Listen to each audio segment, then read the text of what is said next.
ഇതൊരു കിച്ചണിലെ സ്വിച്ച് ബോർഡാണ്. ഇവിടെ ഒരു സ്വിച്ച് ബോർഡ് വെച്ചതിന് ശേഷമാകാം ടൈൽ ഒട്ടിച്ചത്. അതുകൊണ്ട് ഇതിന്റെ ബോക്സും പ്ലേറ്റും എല്ലാം ടൈലിന്റെ ഉൾവശത്തായിട്ടായിരുന്നു. പ്ലേറ്റിന്റെ വശങ്ങളിൽ ഉണ്ടായിരുന്ന പുട്ടിയൊക്കെ നമ്മൾ റിമൂവ് ചെയ്തിട്ടാണ് ഈ ഒരു സ്വിച്ച് ബോർഡ് അഴിച്ചെടുത്തത്. ഇവിടുത്തെ കംപ്ലൈന്റ് ഇതിലെ സ്വിച്ച് വർക്ക് ചെയ്യുന്നില്ല എന്നതാണ്.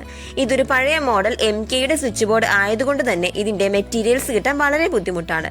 സോ നമ്മുടെ മുമ്പിലുള്ള ഒരു ഓപ്ഷൻ ഇതിന്റെ സ്വിച്ചും സോക്കറ്റും പ്ലേറ്റും ഉൾപ്പെടെ റിപ്ലേസ് ചെയ്യുക എന്നതാണ്. എന്തായാലും ഈ ഒരു മെറ്റൽ ബോക്സിന്റെ പ്ലേറ്റ് മാറ്റണം. അപ്പോൾ ഈ ഒരു ടൈലിന്റെ ഭാഗം കവർ ചെയ്യുന്ന മെറ്റൽ ബോക്സിന് സ്യൂട്ട് ആകുന്ന ടൈപ്പിൽ പ്ലേറ്റ് കണ്ടെത്തുക എന്നതായിരുന്നു അടുത്ത സ്റ്റെപ്പ്.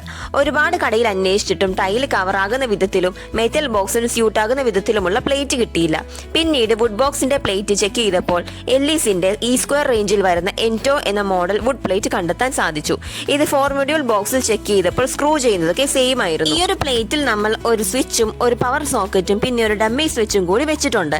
ഇനി തിരികെ നമ്മൾ മെറ്റൽ ബോക്സിലേക്ക് എല്ലീസിന്റെ ഈ ഒരു വുഡ് പ്ലേറ്റ് സ്ക്രൂ ചെയ്ത് കൊടുക്കുകയാണ്.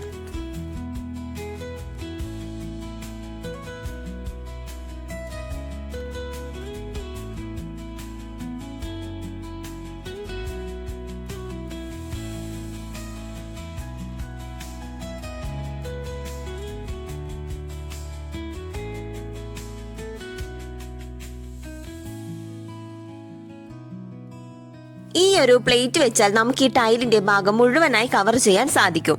ഇതുപോലത്തെ ഔട്ടർ പ്ലേറ്റ് വാങ്ങിക്കുമ്പോൾ കറക്റ്റായി മെറ്റൽ ബോക്സിൽ സ്ക്രൂ ചെയ്യാൻ സാധിക്കുന്നത് നോക്കി വാങ്ങുക. നമ്മുടെ വർക്ക് കംപ്ലീറ്റ് ആയിട്ടുണ്ട്. ഇതുപോലെ ടൈലിന്റെ ഉള്ളിലേക്കായാണ് ബോക്സ് ഉണ്ടായിരുന്നത്. സത്യത്തിൽ ഇതൊരു ഭംഗിക്കുറവ് തന്നെയാണ്. എന്നാൽ നമ്മൾ ഈ ഒരു ഔട്ടർ പ്ലേറ്റ് വെച്ചപ്പോൾ നോക്കിക്കേ, നല്ല ഭംഗിക്ക് തന്നെ സെറ്റ് ചെയ്യാൻ സാധിച്ചു. ഇതുപോലെ മറ്റുള്ളവർക്ക് സഹായകരമാകുന്ന രീതിയിൽ നിങ്ങൾക്കും എന്തെങ്കിലും ഷെയർ ചെയ്യാനുണ്ടെങ്കിൽ താഴെ കമന്റ് ചെയ്യുക. ഞങ്ങളുടെ ഈ ഒരു വീഡിയോ നിങ്ങൾക്ക് ഇഷ്ടമായെന്ന് വിചാരിക്കുന്നു. ഇഷ്ടമായെങ്കിൽ ലൈക്ക് ചെയ്യുക. ഞങ്ങളുടെ ചാനൽ കൂടി സബ്സ്ക്രൈബ് ചെയ്ത് ഓൾ എന്ന ഓപ്ഷൻ എനേബിൾ ചെയ്യുക. താങ്ക്